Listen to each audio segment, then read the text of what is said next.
Manchester United hit rock bottom. 15th place in the Premier League, a toxic dressing room, fans losing patience, and the feeling that one of the most iconic clubs in the world had become a joke. But now, something's changed. A new manager has arrived, and he's not here to make friends. He's here to rip apart what's broken and rebuild United from scratch.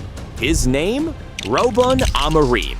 And the big question everyone's asking is, can his plan actually work? Today, I'll show you how Amorim is transforming United at lightning speed, and why this could be the most brutal, radical, and fascinating turnaround in the club's history. To understand what Amorim is trying to build, we need to look at what he walked into. The 2024-2025 season wasn't just bad, it was the worst in decades. United finished 15th in the league, collected just 42 points, and put up numbers not seen since the 1970s. On the pitch, the team had no identity. The defense was a mess, midfield lacked creativity, and the attack relied entirely on one player to make something happen. Off the pitch, it felt like a club without direction, leadership, or the winning culture that once made United one of the greatest in the world. The dressing room was rotten. In recent years, the atmosphere turned toxic, negative, with no sense of unity or shared purpose. Players came and went, but the core issue remained. No one seemed to be playing for the same goal. Star players underperformed, others got too comfortable, and the fans stopped seeing the fire in the eyes of those wearing the shirt. It was like the club lost respect for itself, and so did everyone else. This didn't happen overnight. It was years of bad decisions, poor signings, coaches who came with promises but left with nothing, and expensive transfers that never delivered. But what the hell, boy? Oh my God. Oh, hell no, man. What the... Man, get your ass on. The result? A directionless squad and a fan base that barely recognized the team anymore. When Amorim came in, that's what he found. A team that wasn't just bad. It had forgotten how to compete at the highest level. So United stopped pretending. It stopped lying to itself. It admitted, "We're broken." Then Amorim walked into the dressing room and started swinging hard. Big names like Marcus Rashford, Alejandro Garnacho, and Jadon Sancho, fan favorites, were the first to feel the heat. He dropped them from the main squad, changed training schedules, and made it clear nobody had a guaranteed spot. Rashford was loaned to Barcelona, Garnacho put up for sale, and Sancho was sidelined after refusing a pay cut to leave. Even Antony, who had his moments, lost his place and was sent on loan to Real Betis, where he managed 14 goal contributions in 26 games. But this wasn't just about cutting names. It was a statement. Hierarchy and discipline were coming back to Old Trafford. If you deliver, you stay. If not, you're out. As he cleaned house, Amorim also started reshaping the team on the pitch. He brought in Matheus Cunha from Wolves, a striker with 15 goals last season and a workhorse who carried an entire attack.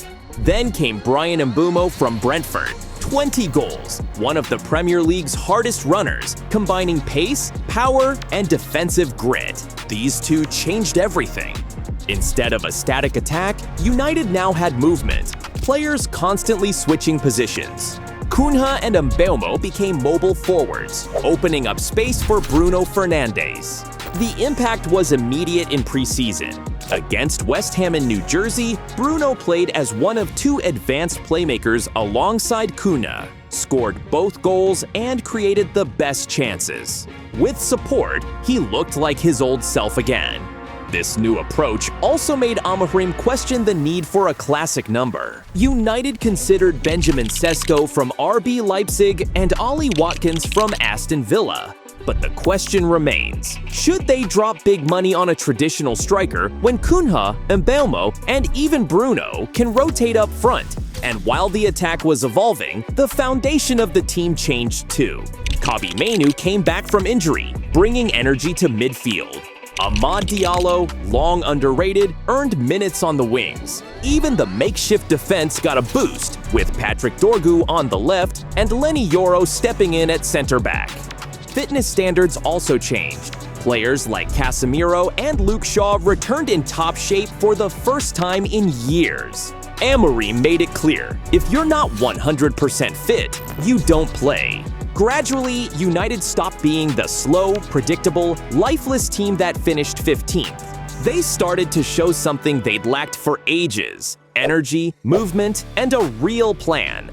This Manchester United rebuild isn't a coincidence. Amorim came in with a clear 3-step plan, and it's already showing. Step 1. Face the fall. Before any signings or training sessions, Amorim made the club face the truth.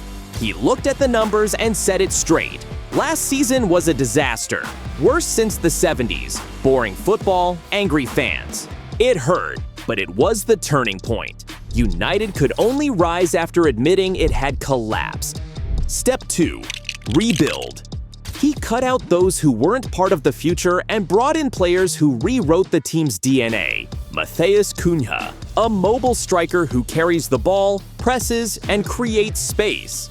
Bryan Mbeumo, a winger who scores, creates, and works like few others in the league. Together, they brought something United hadn't seen in years: movement and variety up front. Bruno Fernandes, once isolated, finally had partners.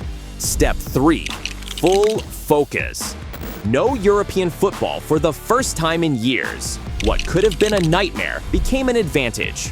With a lighter schedule, the team could fully focus on the league and the rebuild. No distractions, no excuses. And it's showing. Players returned fitter. Youngsters like Mbeumo and Diallo earned their spots. Even the once chaotic defense started to look solid. Amorim's plan is simple. First, admit you're broken. Then, clear out the dead weight and build a new foundation. Finally, pour everything into regaining competitiveness. For the first time in years, United stopped going in circles and started moving forward. But even with all this progress, one big question is still splitting fans and club execs. Does Manchester United need a traditional striker? Amorim wants dynamic forwards, no fixed number 9 standing in the box. But the debate isn't over. They've narrowed it down to 2 options. Benjamin Šeško from RB Leipzig, 23 years old, a bet on the future. Scored 27 Bundesliga goals. But can he deliver in the Premier League? And at £78 million, it's a risky flashback to flops like Sancho or Werner. Ollie Watkins from Aston Villa, proven consistent. Only Salah and Haaland have scored more than him in the last 5 years. Cheaper at £45 million, but he's not as young. And then there's the bold option: sign no one. Stick with what they have. Højlund. Works hard but not clinical. Xerxes. Talented but inconsistent. Cunha and Mbeumo can rotate up front. And Bruno, thriving further forward. It's not a crazy idea. Top clubs are ditching classic strikers. Last season, Liverpool used Luis Diaz centrally with Salah and Gakpo and looked sharp. Paris Saint-Germain did the same with Dembélé, who had a career-best year in a more central role. Amorim seems to like that route. Cunha and Mbeumo can move around. Bruno sits just behind, and Diallo attacks from the flanks. The result? A United that's harder to read, harder to stop. Can they survive the Premier League grind without a reference striker? That decision could make or break Amorim's project, and it's still up for debate at Old Trafford. Amid the chaos, one man has remained the heart of Manchester United: Bruno Fernandes. For years, he carried the team alone, creating, scoring, shouting. Often the only one who really felt what it meant to wear the shirt. But that took its toll. He became frustrated, burnt out, and sometimes lost his spark. Amorim knew that rebuilding the team meant rebuilding Bruno. He made 2 big calls. First, he kept the captain. In June, United got a massive offer from Al Hilal, nearly £100 million. The money could have funded the whole rebuild. But Amorim refused. He kept his leader. Second, he changed how Bruno plays. For years, Bruno was forced to drop deep and build play. That kept him away from the final third, away from where he's most dangerous. Amorim pushed him forward. In preseason against West Ham, Bruno played higher up alongside Cunha, scored both goals and created everything. It was a glimpse of what's possible. Now, with Mbeumo, Cunha, and Mainu, Bruno finally has support. He's got movement around him, space to operate, and teammates who make his job easier. And that gives him the confidence that made him one of the best midfielders in the world when he first joined United. United is changing, but one thing stays the same. This team still revolves around Bruno Fernandes. The difference? He's no longer doing it alone. The 2025-2026 season will be the real test for Amorim's United. The squad has changed, but now they need to prove it against the league's giants. Arsenal, City, Liverpool, Chelsea. These matches will show if the rebuild is working or if the team still has growing pains. No European competitions changes everything. With fewer games, United finally gets time to train, recover, and focus, something they've lacked for years. And that could be a massive edge for a team still finding its footing. The challenge now isn't just to win, it's to build a recognizable identity. Amorim wants an intense, high-pressing, fast transition United, and he doesn't want to wait 5 years. He wants it now. Whether they'll turn this new blueprint into results, nobody knows. But one thing's clear. This season will show if Manchester United has finally turned the page. The question isn't whether Amorim has a plan. He does. The real question is, are the players, the club, and the fans ready to follow it all the way?